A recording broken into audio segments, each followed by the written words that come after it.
Hey guys, welcome back to my channel. इस video में हम बात करेंगे आरबीआई असिस्टेंट की स्ट्रैटेजी क्या होनी चाहिए और लास्ट बार जब एग्ज़ाम हुआ था तो उस एग्ज़ाम का डिफ़िकल्टी लेवल क्या था, ये सब के बारे में हम डिस्कस करेंगे। तो सबसे पहले मुझे ये नहीं पता वेदर इट इज़ कोइंसिडेंट और एनीथिंग एल्स। लास्ट ईयर नहीं, 2020 में 14 फरवरी जो था मेरा एग्ज़ाम था आरबीआई असिस्टेंट का, वो भी फर्स्ट शिफ्ट में थी। और जो इस बार जो नोटिफिकेशंस आए हुए हैं वो भी 14 फरवरी आए हुए हैं। तो पता नहीं है कोइंसिडेंस है या कुछ और है। तो मैंने इस एग्ज़ाम को दिया है, इसका डिफ़िकल्टी लेवल कैसा है मैं पूरी अच्छी तरीके से आपको बता पाऊँगी। आप देखते रहिए इस वीडियो को।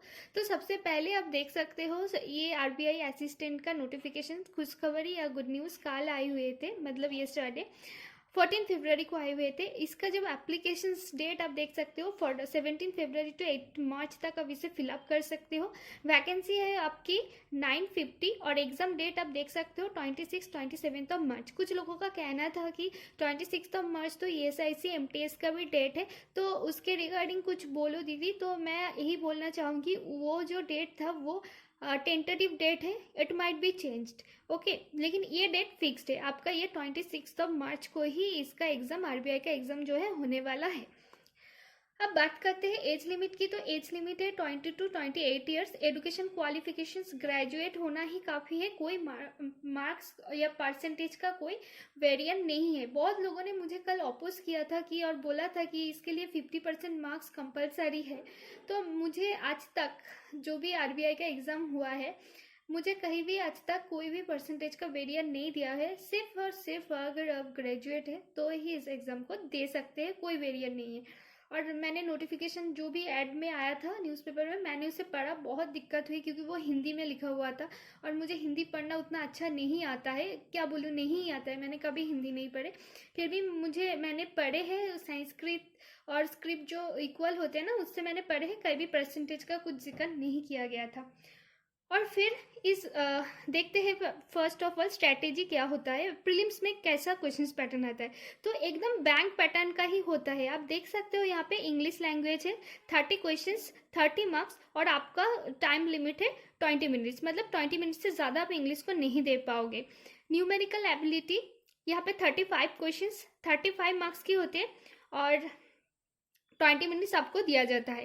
रीजनिंग के लिए भी 35 क्वेश्चंस दिया जाता है, 35 मार्क्स दिया जाता है और 20 मिनट्स दिया जाता है। टोटल आपकी 100 क्वेश्चंस होते हैं, 100 मार्क्स और 60 मिनट्स आपको दिया जाता है। फिर बात करते हैं मेंस थोड़ा सा अलग है दूसरे बैंकिंग एग्जाम से। क्यों? अब देखो यहाँ पे रीजनिंग है, हर एग्जाम में होती है। यहाँ पे 40 मार्क्स 40 क्वेश्चंस 30 मिनट्स सबका लिमिट है। इंग्लिश की बात करें तो इंग्लिश लैंग्वेज आपकी 40 क्वेश्चंस है, 40 मार्क्स से 30 मिनट्स से, जो कि मोरलेस हर एग्जाम में रहता है। लेकिन क्लरिकल एग्जाम में, बाकी एग्जाम में 50 मार्क्स का क्वेश्चंस आते हैं और पीओ एग्जाम में 40 मार्क्स का आता है, लेकिन यहाँ पे 40 रखा गया है। न्यूमेरिकल एबिलिटी में आपको 40 क्वेश्चंस 40 मार्क्स एंड 30 मिनट्स दिया गया है। यहाँ पे जनरल अवेयरनेस भी हर एग्जाम में होते हैं, जहाँ पे 40 क्वेश्चंस 40 मार्क्स लेकिन 25 मिनट्स। अब 25 मिनट्स में कर लोगे 40 क्वेश्चंस, ठीक है, कोई दिक्कत नहीं होगा। और क्योंकि इसमें तो कोई दिक्कत होने वाली बात है ही नहीं, आपको जो आता है सीधा सीधा आप उसमें टिक कर दोगे, जो नहीं आता है छोड़ दोगे, और जिसमें आपको तुक्का लगाना है आप तो लगा ही दोगे। इसके लिए आपको तो सोचने की ज़रूरत नहीं है। और कंप्यूटर नॉलेज में, अब ये कंप्यूटर नॉलेज आरआरबी को छोड़ के किसी भी बैंक एग्जाम में आजकल तो नहीं आते हैं, लेकिन वो रीजनिंग के साथ बोल देते हैं कि reasoning and computer ability. But यहाँ पे अलग से एक सेक्शन दिया गया है, मतलब आपको अच्छी तरीके से कंप्यूटर की नॉलेज रखनी पड़ेगी अगर आप इस एग्जाम को क्लियर करना चाहते हैं। तो देखिए, आप एग्जाम के लिए आपके पास प्रीलिम्स के लिए 40 डेज का मोरलेस अप्रॉक्स 40 डेज का टाइम है। तो आप अभी से स्टार्ट करो, क्योंकि मेंस उसके भी बाद होगा, रिजल्ट आएगा फिर मेंस होगा। मेंस का डेट अभी तक नहीं दिया गया है, तो आप अभी से स्टार्ट करोगे तो कंप्यूटर नॉलेज आपका हो जाएगा। ठीक है, आप मेमोरी बेस्ड क्वेश्चंस के ऊपर बात करते हैं। लास्ट ईयर जब मैंने एग्ज़ाम दिया था, जिन लोगों को भी इंग्लिश को लेके बहुत प्रॉब्लम है ना, मैं उन्हें बता दूं कि दुनिया का सबसे ईजीएस्ट अगर कुछ है, मतलब कुछ क्वेश्चंस मुझे लगे इंग्लिश के, तो वो आरबीआई असिस्टेंट का रहा। और इसमें मैं बहुत खुश थी इस एग्ज़ाम को देखकर, क्योंकि जब उस वक्त भी मेरा इंग्लिश उतना अच्छा नहीं था, जस्ट मैं थोड़ा थोड़ा करके अच्छा की थी अपनी इंग्लिश को, लेकिन उस वक्त मुझे 28 आउट ऑफ 30 मिले थे, जो कि मेरे लिए तो मतलब आप समझ नहीं पाओगे मैं कितनी खुश थी। तो अगर आप इंग्लिश में थोड़ा सा वीक हो तो ये एग्ज़ाम आपके लिए परफेक्ट है, क्योंकि यहाँ पे इंग्लिश बहुत इजी आती है दोस्तों। आप यकीन नहीं मानेंगे, बहुत इजी आते हैं। मैं आपको बोलती हूँ, कोई भी एग्ज़ाम की आप प्रिपरेशंस कर रहे हो तो उसके लिए आप सिलेबस ख़त्म करने से भी ज़्यादा अगर कुछ इम्पोर्टेंट है तो वो है मॉक टेस्ट देना। आप सबसे पहले कोई भी एग्ज़ाम का बारे में सोच रहे हो तो उसका एक मॉक टेस्ट दे के देखो, फिर आपको उसका लेवल पता चल जाएगा। किसी और से पूछने की ज़रूरत नहीं है कि आपकी कौन सी लेवल चाहिए, ठीक है। तो उसके लिए आपको एक मॉक दो, उससे आपको पता चल जाएगा कैसी एग्ज़ाम पैटर्न आते हैं। आप कोई भी एग्ज़ाम दे रहे हो उसका डिफ़िकल्टी लेवल कैसा होता है, इसे जानने के लिए आपको एक ना एक मॉक तो देना ही पड़ेगा। आप कोई भी एग्ज़ाम दे रहे हो, बैंकिंग, एसएससी, रेलवे, इंश्योरेंस, कोई भी एग्ज़ाम हो, मॉक तो आपको देना ही पड़ेगा, क्योंकि मॉक देने से आपका स्पीड बढ़ता है, एक्यूरेसी बढ़ता है और गलती होना धीरे धीरे करके कम हो जाता है। आप फास्ट मॉक में जो रिजल्ट है ना, आप जब 20 मॉक पे जाओगे तो आपको डिफरेंस खुद ही पता चल जाएगा। तो आप जैसे कि मैंने हर टॉपिक में हर वीडियो में बताती हूँ कि आपको टॉपिक वाइज टेस्ट देना है, सेक्शनल टेस्ट देना है, मॉक देना है, तो ये सारे टेस्ट आपको टेक्स्ट बुक में मिलेगा। अभी टेक्स्ट बुक का जो है सेल चल रहा है, वो 399 का जो टेस्ट सीरीज़ है वो 360 में आपको मिलेगा अगर आपने MAS कोड को यूज़ किया। और सबसे अच्छी बात है, 365 डेज़ के लिए नहीं, 18 मंथ के लिए आपको मिलेगा, मतलब 1.5 साल के लिए आपको मिलेगा। यहाँ पे सारे टेस्ट है, बैंकिंग, रेलवे, SSC, इंश्योरेंस, सभी टेस्ट है, सिर्फ और सिर्फ 360 रुपीज़ में। ये अफोर्डेबल है, आप अफोर्ड कर सकते हो। मैं नीचे डिस्क्रिप्शन में इसका लिंक दे दूँगी।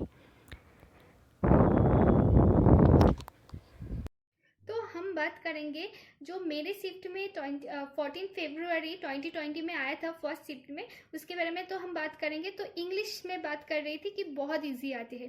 तो मेरे शिफ्ट में क्या आए थे, चलिए डिस्कस कर लेते हैं। मेरे शिफ्ट में आए थे एक रीडिंग कॉम्प्रीहेंशन था 10 मार्क्स की, क्लोज टेस्ट थी 5 मार्क्स की, बहुत इजी क्वेश्चन थे। जैसे कि मैं कुछ वर्ड अगर मुझे याद आ रहे हैं तो एक क्वेश्चन पे मुझे वेरी लगाना था, VERY, तो आप समझ पा रहे हो कितना ईजी है। जबकि IBPS के एग्जाम में इतना कन्फ्यूजन क्वेश्चंस दिया जाता है, इतना वर्ड दिया जाता है कि जिसका मीनिंग आपको पता ही नहीं होगा अगर आपने द हिंदू पढ़कर नहीं गए हो तो।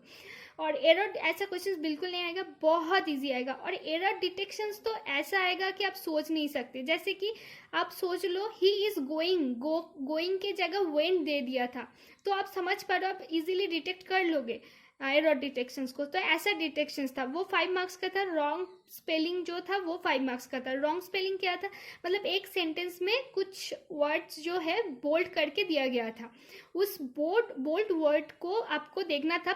सपोज कीजिए कि आपको 5 बोल्ड वर्ड दिया गया है और उनमें से किसी एक का स्पेलिंग जो है वो सही नहीं होगा, मतलब इनकरेक्ट होगा, उसे आपको चूज करना पड़ेगा।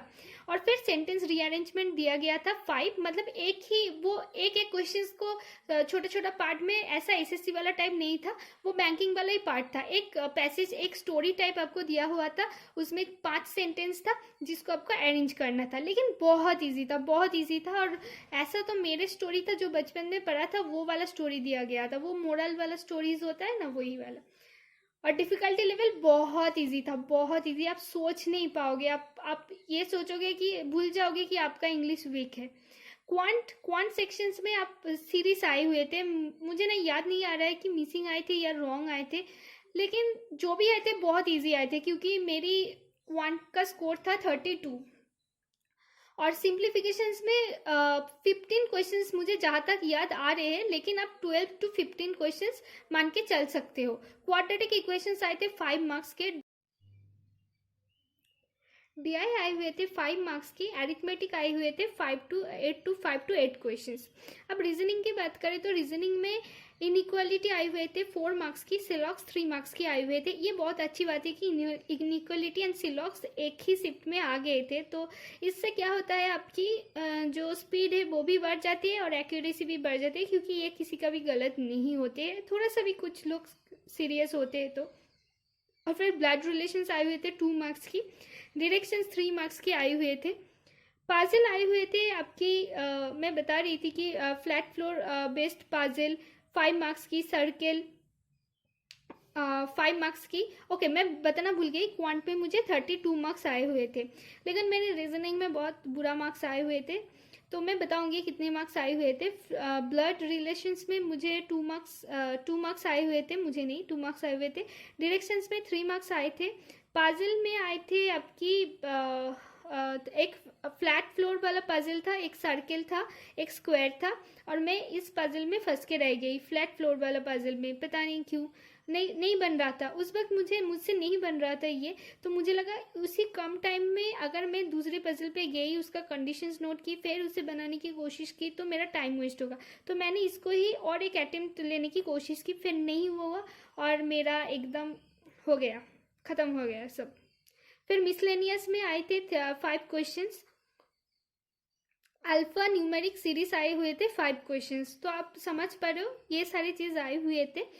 और मुझे रीजनिंग में कितना मिला था, 25 मिला था मुझे, बहुत मुश्किल से मिला था। और फिर बात करते हैं, 40 डेज आपके पास है अभी भी, लेकिन अगर आज से आप प्रिपेयर करना स्टार्ट करते हो तो ये एग्ज़ाम आपसे क्लियर होगा, क्योंकि आपको इसके लिए बहुत अच्छा नॉलेज रखने की कोई ज़रूरत नहीं है, क्योंकि ये जो एग्ज़ाम है ये है गेम ऑफ स्पीड। अगर आपने प्रैक्टिस कर ली, क्योंकि जो भी क्वेश्चंस है ना वो सबको आएगा, सब कर सकते हैं, जो सीरियस नहीं है वो भी कर लेगा, जो सीरियस थोड़ा सा भी है वो कर लेगा, जो अच्छा है तो कर ही लेगा।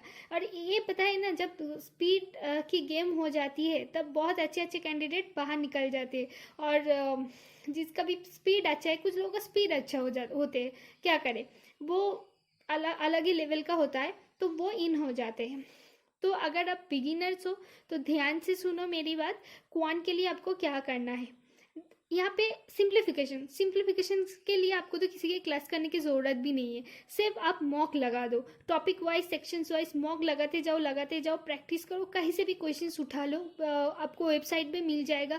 बहुत सारे चीज़ जो वेबसाइट में मिलते हैं, बहुत अच्छे अच्छे कोचिंग क्लासेस की वेबसाइट है, वहाँ से क्वेश्चंस को खींच लो, खींच के करना स्टार्ट कर दो। जैसे कि आपके यहाँ पे सिंप्लीफिकेशन डेली आपको 30 क्वेश्चंस करना है, सीरीज का मिसिंग या फिर रॉन्ग, यहाँ पे आपको हर डेली 10 क्वेश्चन सीरीज के मिसिंग के करने हैं, रॉन्ग के करने हैं, क्योंकि आपको तो पता नहीं है ना आपकी शिफ्ट में कौन सी आने वाली है, मिसिंग या आने वाली है या रॉन्ग आने वाली है, ये तो आपको पता नहीं है।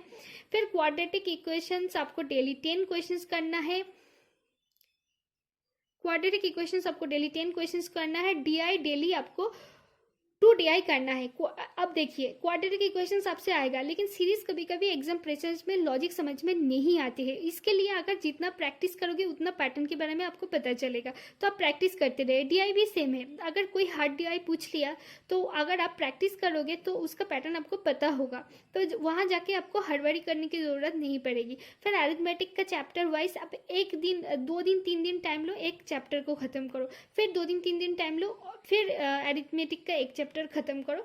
कोई भी सर को फॉलो कर सकते हो। अगर मुझसे पूछोगे कौन सी टीचर को फॉलो करनी चाहिए, फ्री में अच्छा क्लास करवाते, तो मैं कहूँगा आप अमर सर को फॉलो कर सकते हो या फिर आशीष अरोड़ा को फॉलो कर सकते हो। उनका फ्री वीडियो देखो, वाईफाई स्टडीज़ में पढ़ाते, बहुत अच्छा पढ़ाते। Topic wise and section wise test आपको देखना ही है, आप किसी भी टीचर को फॉलो करो या ना करो कोई दिक्कत नहीं, लेकिन topic wise and section wise test आपको देना ही है, तभी आपको पता चलेगा एग्जाम का लेवल कैसा होता है, एग्जाम में क्वेश्चंस कैसे आते हैं।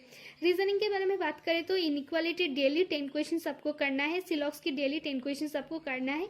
सिलॉक्स अभी इतनी ईजी नहीं आ रही है दोस्तों, यहाँ पे आप एडवांस सिलॉक्स को एक्सपेक्ट कर सकते हो। ओनली फ्यू वाला जो सिलॉक्स आते हैं वो थोड़ा सा डिफिकल्ट हो जाता है अगर पेपर में आ जाते हैं तो। फिर आप ब्लड रिलेशंस करो, ब्लड रिलेशंस आपको डेली 3 क्वेश्चंस करना है, क्योंकि ये सिंगल क्वेश्चंस नहीं होता है। जब भी आपको किसी ब्लड रिलेशंस बनाना होता है उसके साथ आपको 3 क्वेश्चंस मिल जाती है मिनिमम। फिर alpha numeric series daily 2 questions करो। ये तो आसानी होता है, लेकिन अगर आप प्रैक्टिस करते रहोगे तो आपका कंसंट्रेशन बढ़ेगा, ठीक है। और बैंकिंग एग्ज़ाम के लिए ज़्यादा ज़ीरो प्रिपरेशन से भी हो सकता है, अगर उस दिन बैंकिंग एग्ज़ाम के दिन अगर आपकी प्रेजेंस ऑफ माइंड बहुत अच्छा रहा तो।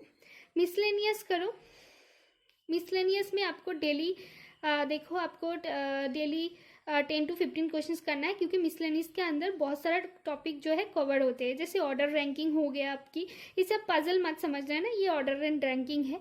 वर्ड फॉर्मेशन से पेयर बनाना है, इसे आप कोई भी कर लेगा, बस आपकी प्रैक्टिस और presence of mind and concentration and focus की ज़रूरत होती है।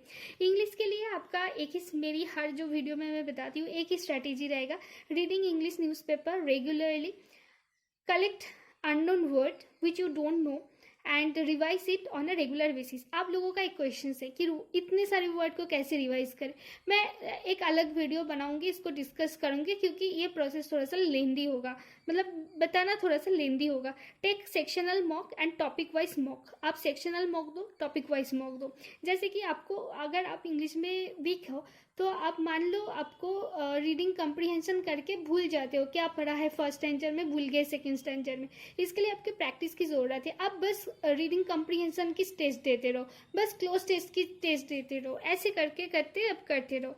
अभी तो आपको वीकली 2 फुल मॉक देना है, उसे एनालिसिस करना है, लेकिन एग्जाम के 7 दिन पहले आपको एकदम टॉप लेवल का, पीक लेवल का स्पीड चाहिए होगा, तब आप 7 days before the exam daily 3 test आप अटेम्प्ट कीजिए, ठीक है। And good source of mock मैं बताऊंगी, वहाँ पे है, फुल मॉक भी है, आपकी टॉपिक वाइज मॉक है, सेक्शनल मॉक है, तो आपको सब कुछ मिल जाएगा। एक गुड सोर्स ऑफ मॉक मेरे ख्याल से टेक्स्ट बुक रहेगा, सभी उसको परचेस करते हैं, अभी कर लो अगर नहीं किए तो। And all the best for RBI assistant examinations. Okay.